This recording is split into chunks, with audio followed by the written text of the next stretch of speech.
Any questions?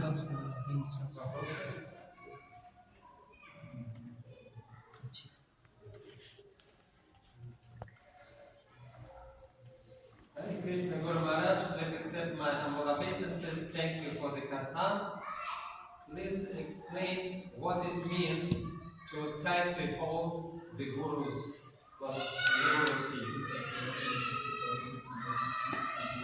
Please explain what is the meaning of tightly holding Guru's feet.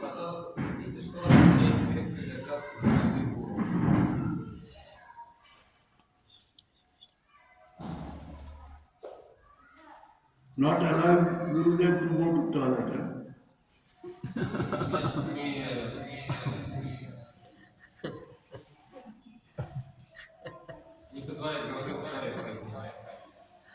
Tightly catching the Guru's lotus feet means one should not deviate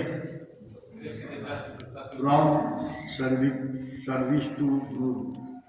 Or what Guru has given instruction, we should not deviate, stop following that instruction.